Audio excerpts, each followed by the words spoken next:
존경하는 국민 여러분, 우원식 국회의장과 동료 의원 여러분, 김민석 국무총리와 국무위원 여러분, 국민의힘 당대표 장동혁입니다.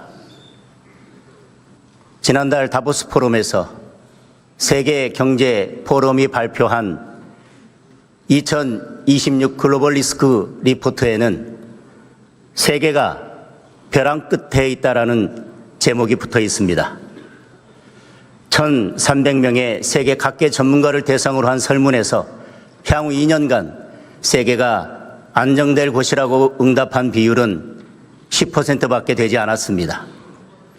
제재, 규제, 공급망 무기화와 같은 경제, 정치적 수단들이 들면서 지경학적 대립과 국가 간 무력 충돌이 확대되고 다자주의 후퇴와 보호주의 심화가 전통적 국제관계와 무역 투자를 위협하고 있다고 분석했습니다.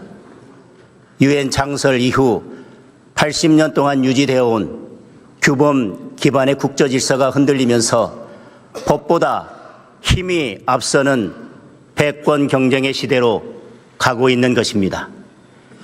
미국의 베네수엘라 마두로 대통령 체포는 세계가 직면한 패권 경쟁의 단면이라고 할 수 있습니다. 베네수엘라는 중국이 남미의 영향력을 확대하는 베이스 캠프 역할을 해왔습니다.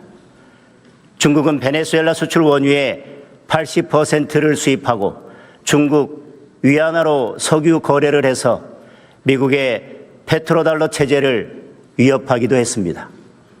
통신망과 주민 감시 시스템, 군사 방공망에 이르기까지 마두로를 등에 업은 중국의 영향력은 막강했습니다. 미국은 마두로 체제를 무너뜨림으로써 베네수엘라에 대한 중국의 영향력을 사실상 제거했습니다. 결국 베네수엘라 사태는 남미에서 중국의 영향력 확대를 막기 위한 미국의 패권주의 전략으로 봐야 할 것입니다.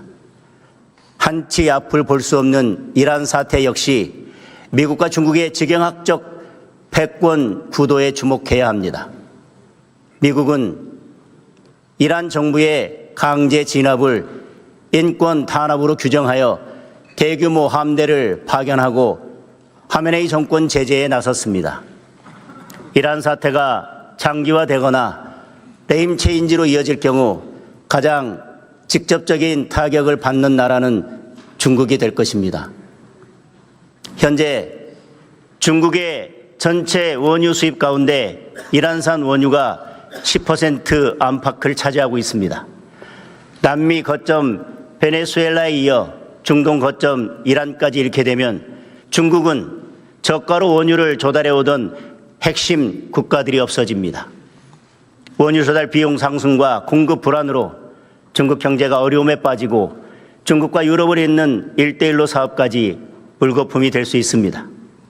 미국이 실제로 어떤 의도를 가지고 있든 이란 사태의 향배가 미국과 중국 패권 경쟁에 큰 변수가 될 수밖에 없습니다. 그렇다면 지금 대한민국의 상황은 어떻습니까? 지난 1월 27일 트럼프 대통령은 한국에 대한 상호 관세를 25%로 되돌리겠다고 밝혔습니다. 국회의 비준 지연을 이유로 댔지만 그것이 전부가 아니라는 사실을 모두가 알고 있습니다. 미국 하원 공화당 법사위원회는 관세 인상 발표 직후 쿠팡과 같은 미국 기업을 부당하게 표적으로 삼으면 이런 일이 벌어진다라는 입장을 공식 계정에 올렸습니다. 미국 벤스 부통령은 김민석 총리에게 쿠팡 사태부터 따졌고 트럼프 2기 인수위에도 관여했던 조 론스데일 펠런티어 창업자는 이재명 대통령이 중국의 이익을 위해 한국 근로자들과 성장, 무역 관계를 희생할 것인지 결정해야 한다라고 주장했습니다. 쿠팡 사태가 한 기업의 문제를 넘어 통상 마찰의 뇌관이 된 것입니다. 이는 미국과 중국의 패권 경쟁 tum바구니에서 대한민국의 선택을 묻는 상징적인 사건이라고 할 수 있습니다. 미국은 쿠팡에 대한 과도한 제재가 중국 시커머스의 한국 시장 잠식으로 이어질 것이라는 우려를 드러내고 있습니다. 동맹국인 한국의 데이터 주권, 유통 주권이 중국으로 넘어갈 수 있다고 보고 있습니다. 이를 미국의 이익에 반하는 중대한 침해라고 인식하고 있습니다. 물론 쿠팡의 개인 정보 유출은 비판받아 마땅하고 상응하는 처벌이 이루어져야 합니다. 하지만 어설프고 감정적인 접근으로는 국익도 국민 안전도 지켜낼 수 없습니다. 지금 미국은 자국의 이익을 지키기 위해서라면 가능한 모든 수단을 동원하고 있습니다. 더불어민주당이 일방 통과시킨 정보통신망법 개정안에 대해 미국 국무부는 미국 기반 온라인 플랫폼 사업에 부정적인 영향을 미치고 표현의 자유를 약화시킬 수 있다면서 공식적인 반대 입장을 내놓았습니다. 트럼프 대통령의 최측근 인사로 알려진 데이비드 sak스 백악관 AI 가상화폐 차르는 무역 제재, 비자 발급 거부 등 모든 수단으로 맞서야 한다는 강경한 주장까지 내놓았습니다. 결국 이러한 일련의 흐름이 복합되어 트럼프 대통령의 관세 압박을 불러온 것입니다. 베네수엘라는 델타 포스를 보내고 이란에는 함대를 보냈지만 한국에는 관세 폭탄을 떨어뜨린 것입니다. 대무역 의존도가 높은 우리로서는 이러한 비군사적 제재가 훨씬 더 심각한 타격이 될 수 있습니다. 당장 지난해 현대 기아 자동차는 25% 관세를 적용받는 동안 7조 2천억 원의 천문학적인 관세 비용을 감당해야 했습니다. 통상 협상을 제대로 매듭짓지 못하면 우리 경제는 치명상을 입게 될 것입니다. 미국의 자국 우선주의가 옳으냐 그르냐 그런 문제를 따질 상황이 아닙니다. 눈앞에 닥친 현실을 인정하고 서둘러 대책을 세워야 합니다.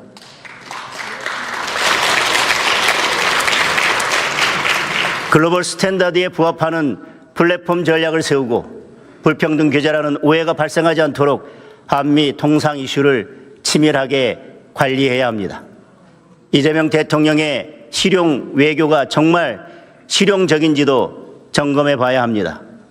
미국 가서 땡큐하고 중국 가서 쉐시하는 외교는 실용 외교라 할 수 없습니다.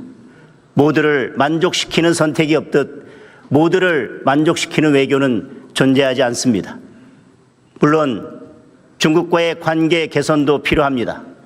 하지만 우리 외교는 결국 한미 동맹을 토대에 둬야 합니다. 한미 동맹이 흔들리면 한중 관계에서도 열세에 놓입니다. 문재인 정권 시절 초라한 혼밥 외교가 한중 관계의 냉정한 실상을 입증한 바 있습니다. 지금 당장은 패권 경쟁의 영향으로 중국이 어느 정도 유연한 자세를 보이고 있지만 언제든 얼굴을 바꿀 수 있다는 점을 기억해야 합니다. 이재명 정부에 대한 미국의 의구심을 해소하고 한미동맹 강화에 적극적으로 나서야 합니다. 필요한 일이 있다면 함께 협력해 나가겠습니다.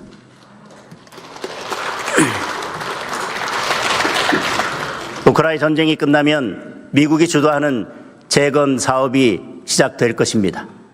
대한민국의 참여를 확대하는 것이 한미동맹 강화는 물론 우리 국익을 늘리는 길이 될 것입니다. 트럼프 정부가 공을 들이고 있는 알래스카와 그린란드 개발에도 대한민국이 참여할 길을 열어야 합니다. 국민의힘도 할 수 있는 역할을 찾을 것입니다. 패권 경쟁의 속도가 높아질수록 국방의 중요성은 커집니다. 하지만 이재명 정권은 국방을 강화하기는커녕 우리 군의 전투력을 약화시키고 국방 시스템을 스스로 무너뜨리고 있습니다.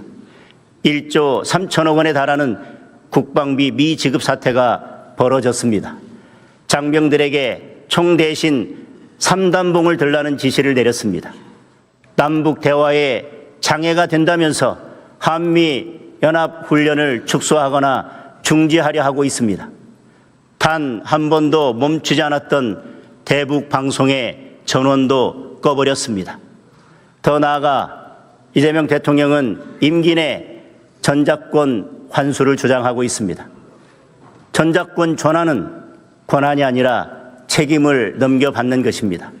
이를 감당하려면 막대한 규모의 국방비 인상 등 현실적으로 여러 부담이 뒤따를 수밖에 없습니다. 국민 생명을 담보로 국방을 실험할 수는 없는 일입니다. 남북 관계에 대한 이재명 대통령의 왜곡된 시각부터 바로잡아야 합니다. 우리가 오랜 시간 북한에 대해 군사적 공격 행위를 해서 북한에서 엄청 불안했을 것이라는 대통령의 발언에 국민은 귀를 의심할 수밖에 없었습니다. 실언이라고 믿고 싶습니다. 실제로 대통령이 저런 인식을 갖고 있다면 그 자체로 우리 안보에 심각한 위협입니다. 이재명 대통령은 우리 영토와 국민을 보호할 책무를 지닌 대한민국 대통령입니다. 북한의 입장이 아니라 우리 국민의 입장에 서길 바랍니다. 국민의힘은 국민의 자유와 안전을 지키고 올바른 남북관계를 세우는 데 힘을 쏟을 것입니다. 이 정권이 외면하고 있는 북한 인권 문제, 국민의힘이 시민사회, 국제사회와 힘을 모아 챙기겠습니다. 장기적이고 합리적인 전작권 전환 스케줄을 우리 당 차원에서 준비하여 제시하겠습니다.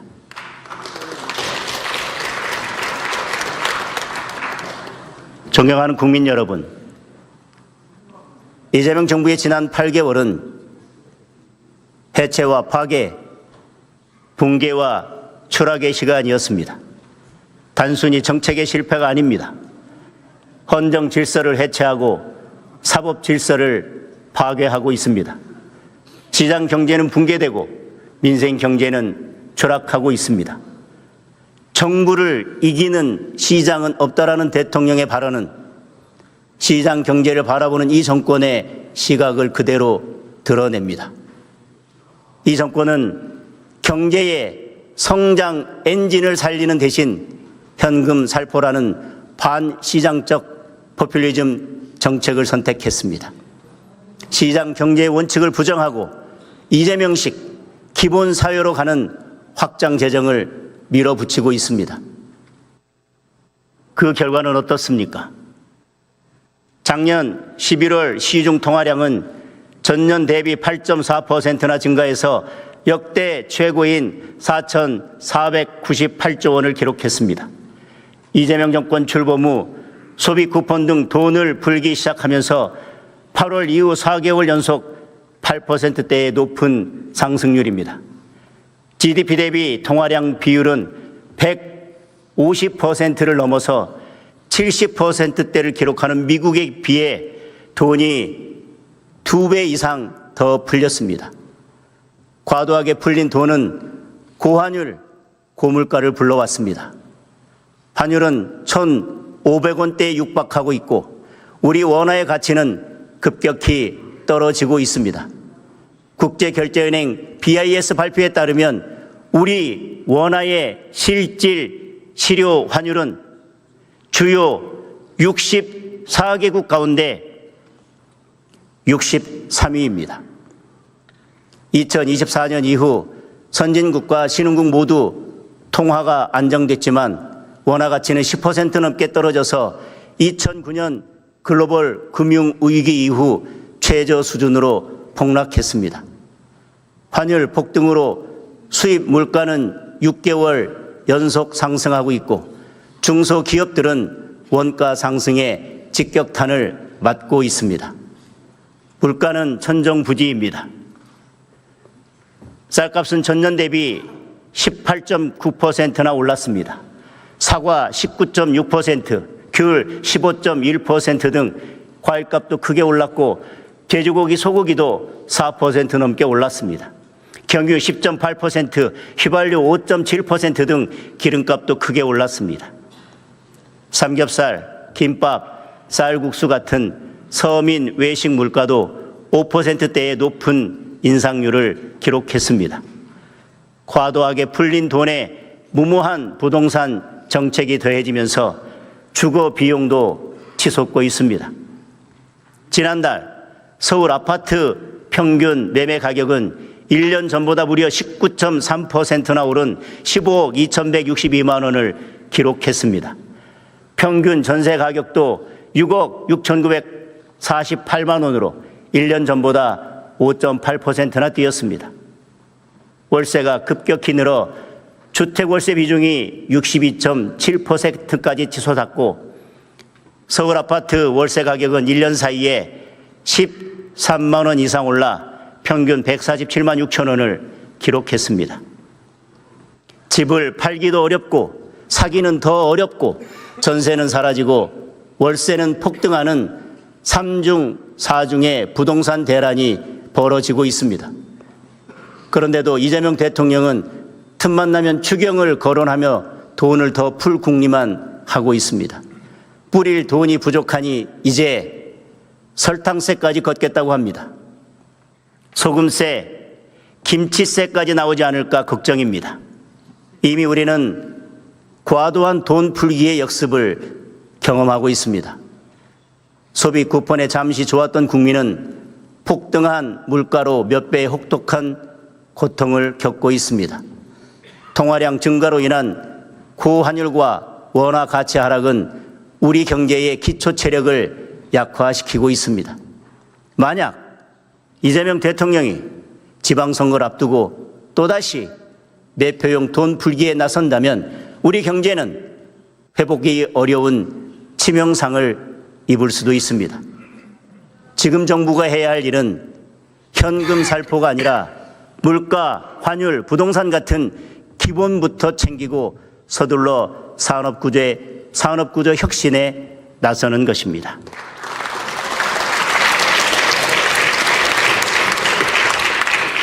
국민 여러분, 일자리 문제는 더욱 심각합니다.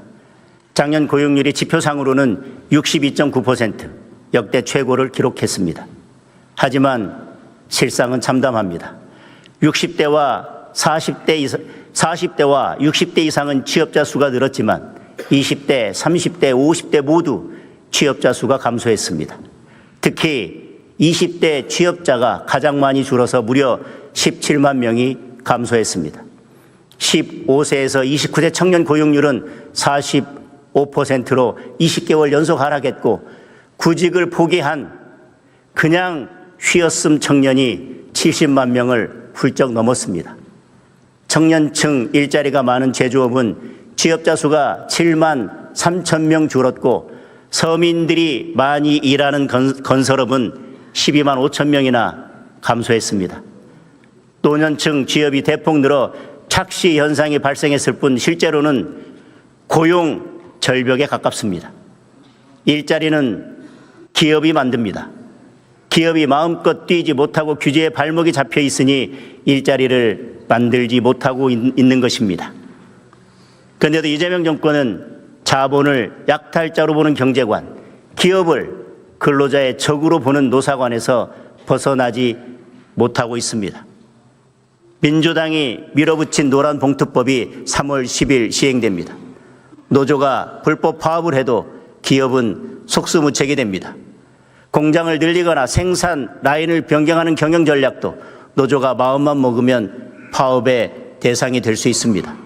대기업은 수천 개에 달하는 협력업체 노조들과 1년 내내 단체 교섭을 해야 할 판입니다. 이미 민주노총 금속노조 소속 하청업체 100여 곳이 법도 시행되기 전에 원청업체의 단체 교섭을 요구하고 나섰습니다.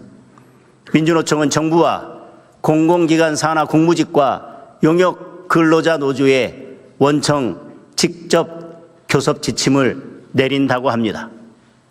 각 부처 장관들을 협상 테이블에 불러앉히겠다는 것입니다.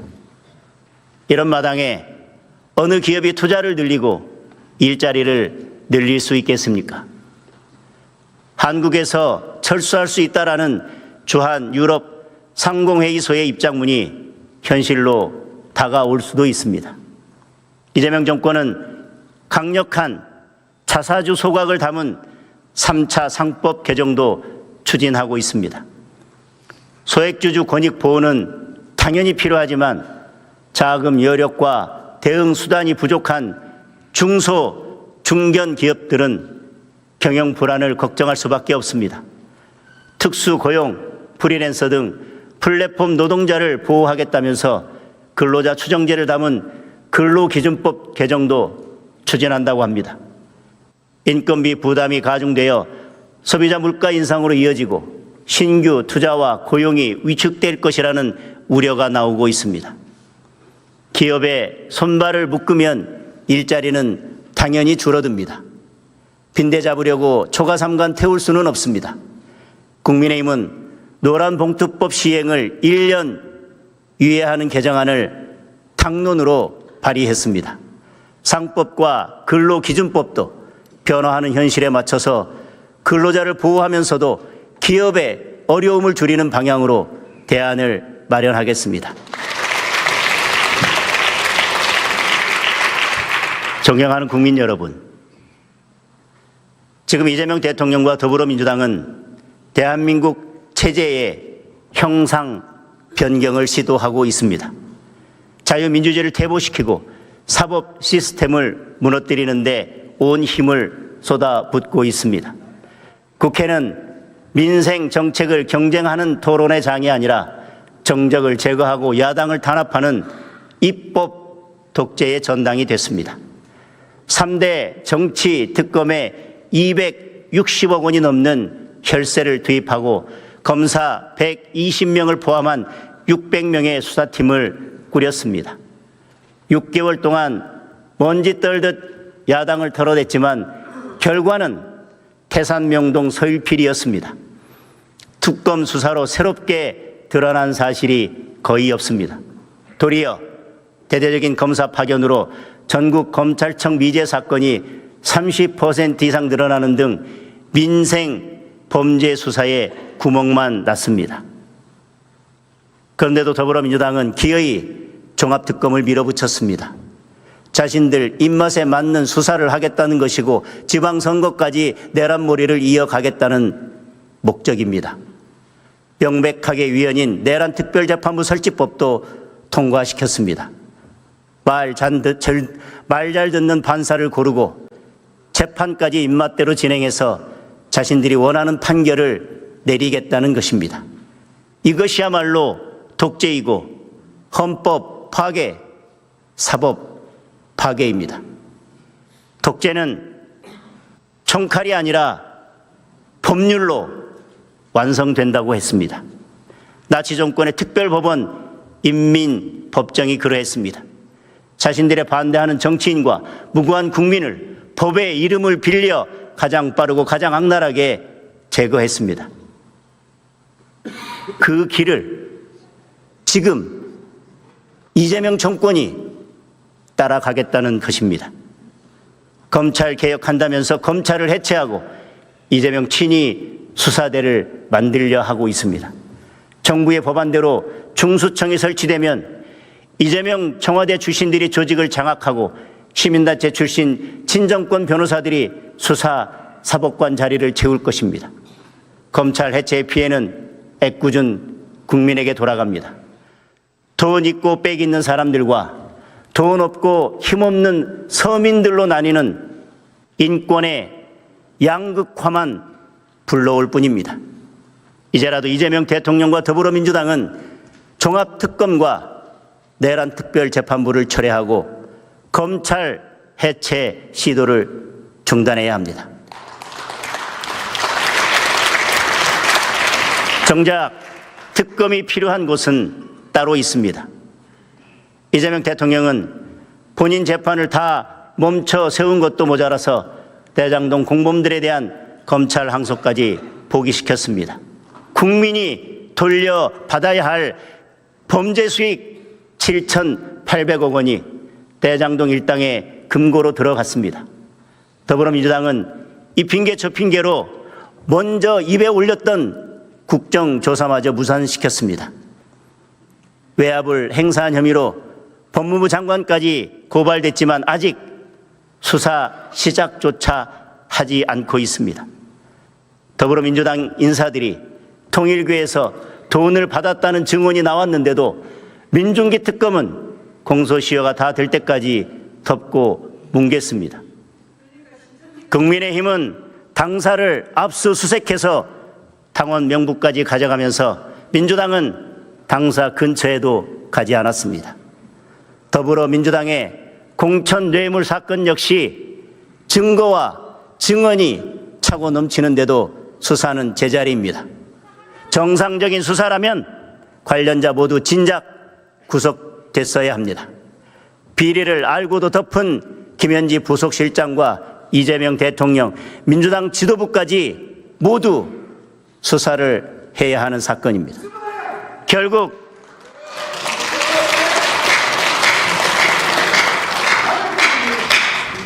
이 세 사건 모두 특검으로 진상을 규명할 수밖에 없습니다. 이렇게 살아있는 권력을 수사하라고 만든 제도가 특검입니다. 떳떳하다면 특검을 받지 않을 이유가 없습니다. 특검을 거부한다면 스스로 범인임을 자백하는 것입니다.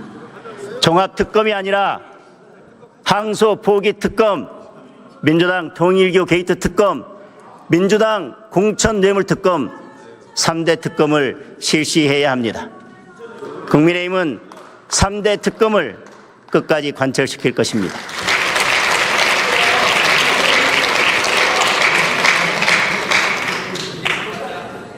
존경하는 국민 여러분, 현대 경영학의 아버지로 불리는 피트 드러커는 격변의 시기에 가장 위험한 것은 격변 그 자체가 아니라 어제의 방식대로 행동하는 것이라고 했습니다. 이재명 정권은 어제에 머물러 있지만 대한민국은 내일로 나아가야 합니다. 국민의힘이 내일로 가는 길을 앞장서서 열겠습니다. 먼저 노력이 빛나는 나라를 만들겠습니다. 이재명 정권은 노력하면 바보가 되는 나라를 만들고 있습니다. 국민의힘은 땀 흘려 노동한 국민이 더 큰 경제적 풍요를 누리고 치열한 경쟁에서 더 나은 성과를 거둔 사람들이 더 좋은 직장, 더 많은 소득을 얻을 기회를 가지는 나의 노력이 성공으로 돌아오는 나라를 만들겠습니다. 이를 위해 노동이 존중받는 사회를 열어갈 것입니다.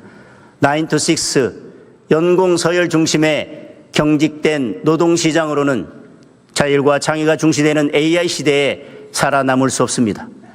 노동시장의 유연성을 높이는 동시에 기업의 고용 책임을 강화하고 거대 노동조합의 투쟁 일변도 체질도 개선해야 합니다.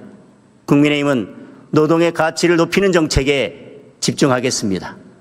열심히 일하는 직장인들이 과도한 세금 부담에 시달리지 않도록 근로소득세 기본 공제 상향, 소득세법 개정 등 유리지갑 지키기 패키지 정책을 마련하겠습니다. 우리 청년들이 좋은 일자리에서 더 열심히 일할 수 있도록 청년 채용을 늘리는 기업의 세제 지원을 강화하는 조세특례 제한법 개정 등 고용혁신 정책을 추진하겠습니다. 기업이 니즈에 맞춰 근로자를 선택하듯 근로자도 자신의 삶에 맞는 노동 형태를 선택할 수 있어야 합니다. 변화하는 노동시장 트렌드에 맞춘 근로기준법 개정으로 근로자들의 일할 자유와 권리를 보장하겠습니다. 동시에 기업의 자유를 확장하고 미래 산업의 날개를 달아주겠습니다. 기업이 뛸 수 있는 운동장이 넓어져야 투자가 늘고 경제가 살아나고 일자리가 늘어납니다. 법인세 최고 세율을 글로벌 스탠다드에 맞게 인하해서 우리 기업들의 경쟁력을 높이겠습니다. 신기술, 신산업은 창의와 혁신에서 출발합니다. 네거티브 규제 방식으로의 대전환으로 신산업 기업들이 마음껏 뛰며 내일을 열어갈 수 있도록 만들겠습니다. 현재 각 지역에서 운영 중인 규제자의 특구를 메가 프리존으로 확대해서 미래 산업이 지방 성장의 동력이 되도록 하겠습니다. 규제는 풀고 지원은 늘리고 정부의 간섭은 최소화하는 규제 혁신 기준 국가제를 도입하여 파격적인 투자를 끌어내겠습니다. 둘째, 청년의 꿈이 이루어지는 나라를 만들겠습니다. 국민의힘은 우리 청년들이 힘차게 미래를 열어갈 수 있도록 2030 생애 주기별 정책 패키지를 추진하겠습니다. 대학생과 취업준비생, 사회초년생과 신혼부부에 이르기까지 삶의 단계별 핵심 니즈를 해결해주는 정책 패키지입니다. 먼저 진입기에 있는 대학생과 취업준비생들을 위해 걱정 없는 출발을 지원하겠습니다. 청년 주거 바우처를 대폭 개선하여 생색내기에 그치고 있는 현행 월세 지원 제도를 전면 개조하겠습니다. 까다로운 소득 요건을 철폐하고 지원 금액도 월 30만 원으로 현실화하겠습니다. 권역별 연합 기숙사를 확충해서 월 10만 원에서 20만 원대의 질 좋은 거주 공간을 제공하겠습니다. 1,000원의 아침을 1,000원의 삼시세끼로 확대하여 점심과 저녁, 방학 기간까지 제공하고 대학 부담분의 국비 지원을 법제화하겠습니다. 비진학 청년들을 위해서는 편의점과 협약하여 편의점 도시락 바우처를 월 20매 지급하겠습니다. 청년들이 마음껏 역량을 개발할 수 있도록 국가기술자격 응시료를 무제한 지원하고 포인트 자가명 바우처 카드를 도입하여 어학 및 자격증 시험 응시료를 지원하겠습니다. 도약기에 접어든 사회 초년생들에게는 공정한 기회와 자산 형성을 지원하겠습니다. 공정채용법을 제정하여 채용, 청탁, 고용, 세습 적발 시 원스트라이크 아웃 제도를 도입하겠습니다. 공공기관 블라인드 채용을 내실화하고 군복무 경력의 호봉 인정을 법제화하겠습니다. 중소기업 취업 청년 소득세 감면의 일모를 폐지하고 영구화를 추진하겠습니다. 연간 감면 한도도 200만 원에서 300만 원으로 상향하여 중소기업 재직 청년의 실질 임금을 인상하겠습니다. 결혼과 출산을 준비하는 안정기의 청년들에게는 보다 안정된 삶의 기반을 지원하겠습니다. 신규 공급되는 공공임대주택 및 매입 임대 물량의 30%를 청년과 신혼부부에게 의무 배정하도록 공공임대 쿼터제를 법제화하겠습니다. 공공임대 입주시 보증금을 전액 1% 저리 대출로 전환하거나 보증금 없이 월세만 내는 모델을 도입하겠습니다. 셋째, AI 주권을 강화하고 에너지 믹스 대전환을 추진하겠습니다. AI 산업은 대한민국의 생존이 걸린 미래 산업입니다. 과도한 윤리 규제로 우리 기업의 발목을 잡으면 대한민국은 글로벌 빅테크 기업들의 기술 식민지가 될 것입니다. 규제에 갇힌 AI 산업과 데이터 산업의 족쇄를 풀고 원전 생태계 활성화에 정책을 집중하겠습니다. 글로벌 스탠다드에 맞춰 규제를 혁파하고 우리나라가 글로벌 스탠다드를 선도할 수 있도록 외교적, 산업적 지원도 함께 펼치겠습니다. 최근 현대자동차의 휴머노이드 로봇 아틀라스를 둘러싸고 현대판 러라이트 논쟁이 거세게 일어나고 있습니다.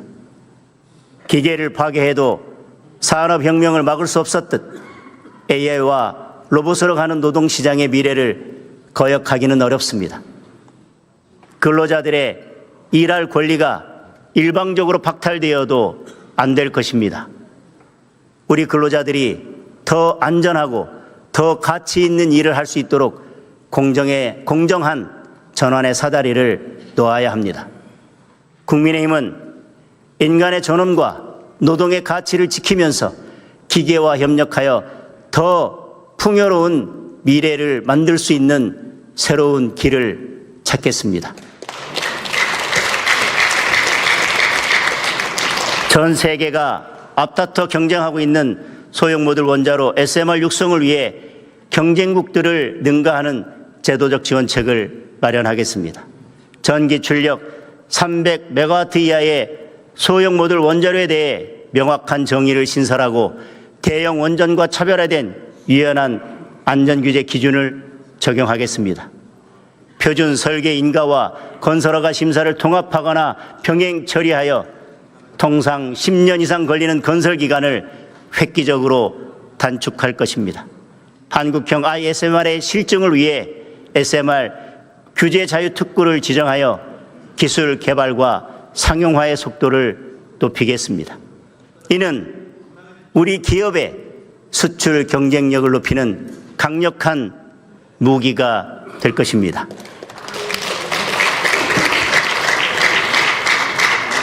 넷째, 인구 위기 극복을 넘어 인구혁명을 이뤄내겠습니다.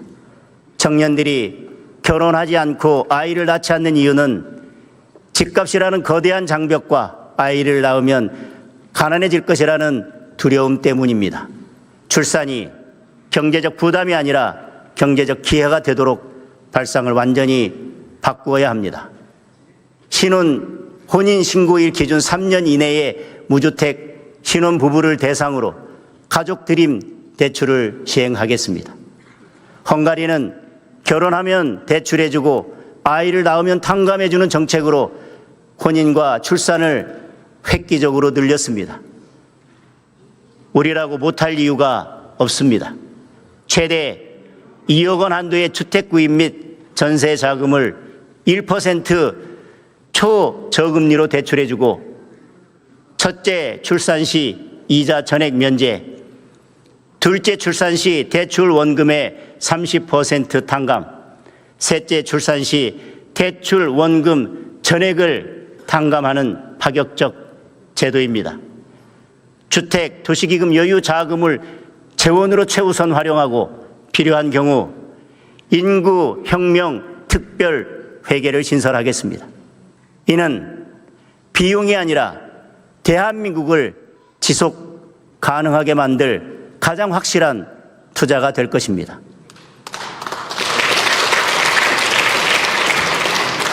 프랑스는 가족이 많을수록 세금을 깎아줍니다. 국민의힘은 한국형 가족 세율 제도를 도입하겠습니다. 소득을 가족수로 나누어 세율을 적용하는 방식으로 다자녀 가구의 세금 부담을 획기적으로 줄이겠습니다. 다섯째, 지방 소멸을 극복하는 지방혁명을 일으키겠습니다. 지방 소멸을 막는 것은 청사가 아니라 회사입니다. 기업이 지방으로 내려가면 법인세를 제로로 만들겠습니다. 지방으로 이전하여 10년 이상 고용을 유지한 기업주에게는 가업 상속세를 전액 면제하여 지방을 기업의 천국으로 만들겠습니다. 청년들이 지방을 주저하는 가장 큰 이유는 교육과 의료입니다. 교육발전특구가 내실 있게 자리 잡을 수 있도록 국회에 계류 중인 특별법 통과부터 챙기겠습니다. 의료개혁의 오류를 바로잡고 폭넓게 의견을 수렴하여 지역의료 개선을 적극 추진하겠습니다. 지방을 떠나는 곳에서 머무는 곳으로 바꾸겠습니다. 서울 사람이 지방에 집을 사면 투기꾼 취급하고 징벌적 세금을 매기는 정책으로는 지방의 빈집을 채울 수 없습니다. 수도권 은퇴자들이, 여유 있는 청장년들이 지방의 세컨드홈을 마련할 수 있게 해줘야 합니다. 국민의힘은 지방 활력형 세컨드홈 정책을 추진하겠습니다. 6억 원 이하의 주택을 지방에 취득하면 세금 걱정 없이 주말 농장도 하고 개인 작업실도 만들 수 있게 길을 터주겠습니다. 낡은 빈집을 고쳐서 살겠다면 리모델링 비용을 국가가 지원하겠습니다.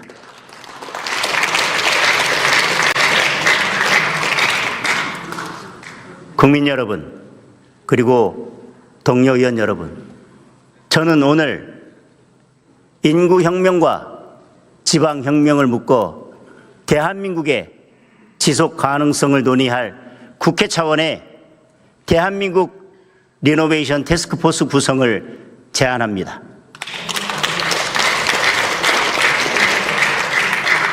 혁명적 인구정책과 지방정책이 아니고는 인구 절벽도 지방 소멸도 막을 길이 없습니다. 여야가 머리를 맞대고 각계 전문가들 대거 참여시켜 지속 가능한 대한민국의 길을 함께 찾아야 합니다. 지방선거를 앞두고 속도가 빨라진 행정 통합부터 지방혁명의 차원에서 논의의 테이블에 올립시다. 저와 우리 당은 이미 대전 충남 통합의 물꼬를 트고 행정 통합의 선도 모델이 될 특별법을 발의해 놓았습니다. 뒤늦게 이재명 정부에서 내놓은 행정 통합 방안은 통합의 요체인 중앙행정권한사무의 지방 이전과 지방 재정 분권에 있어서 구체적인 대안을 제시하지 못하는 선거공학적 졸속 방안입니다. 돈 퍼주면서 껍데기만 통합을 추진하는 것은 지역을 무시하는 처사이며 지방 분권의 정신에도 역행하는 일입니다. 태스크포스에서 현실적이고 합리적인 방안을 함께 찾읍시다. 세종시 행정수도 완성도 더 이상 늦출 수 없는 국가적 과제입니다. 행정수도 이전은 이재명 대통령의 공약이기도 합니다. 이재명 정부 임기 내에 청와대와 국회를 세종시로 완전히 옮길 수 있도록 헌법 개정, 특별법 제정, 청사 건설 등 제반 사항을 함께 검토하고 함께 추진해 나갑시다.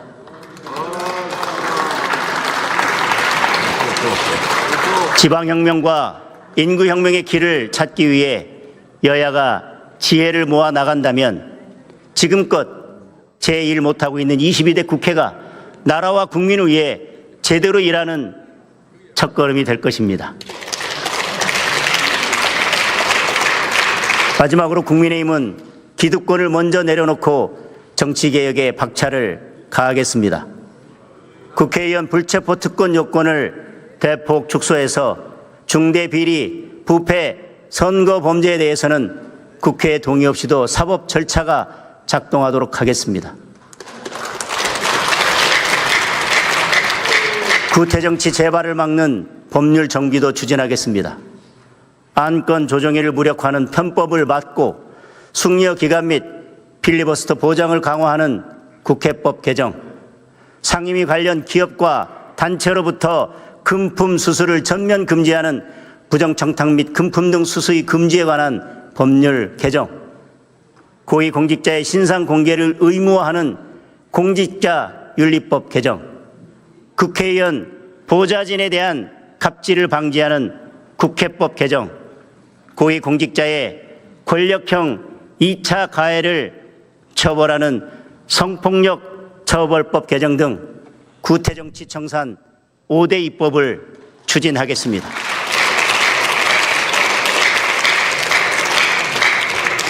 이와 함께 선거 연령을 16세로 낮추는 방안을 선도적으로 추진하겠습니다.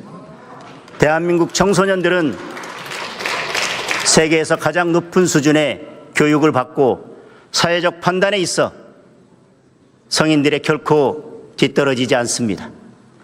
16세 이상이면 정당의 당원이 될 수 있습니다. 직업을 가질 수도 있고 근로에 따른 세금도 납부합니다. 교실의 정치화에 대한 부모님들의 염려도 잘 알고 있습니다. 보수, 진보, 교원단체와 학부모가 참여하는 협의체를 구성해서 교육의 정치적 중립성 원칙을 확립하고 주입식 정치 교육을 엄격히 금지하는 가이드라인을 법제화하겠습니다. 이번 지방선거부터 선거 연령을 낮출 수 있도록 정치개혁 특위에서 논의를 시작할 것을 제안합니다.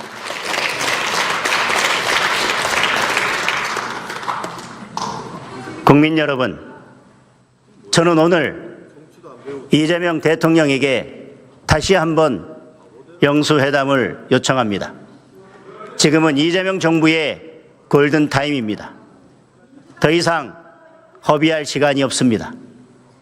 저는 이재명 정부의 실패를 바라지 않습니다. 정부의 실패가 나라의 쇠퇴와 국민의 좌절로 이어지는 것을 뼈저리게 보아왔기 때문입니다. 정쟁이 아니라 민생 경제의 어려움을 알리고 함께 해결책을 논의하는 자리가 되기를 바라는 마음입니다.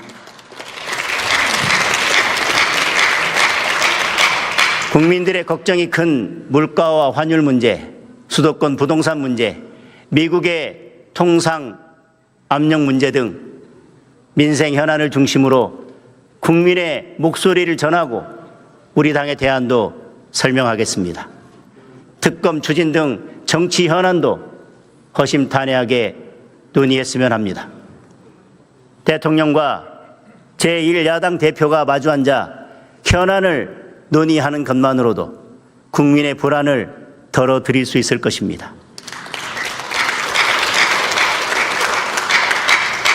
대통령께서 야당 대표 시절에 8차례나 영수회담을 제안한 것도 그런 이유였을 것이라고 생각합니다. 존경하는 국민 여러분, 미래학자 엘빈 토플러는 미래는 예측하는 것이 아니고 상상하는 것이라고 했습니다. 자유와 정의가 강물처럼 흐르는 나라, 나라의 번영이 국민의 풍요로 이어지는 나라, 전국 어디에 살든 안심하고 행복을 누릴 수 있는 나라, 남북이 하나 되어 더 큰 미래로 웅비하는 나라, 제가 상상하는 대한민국의 미래입니다.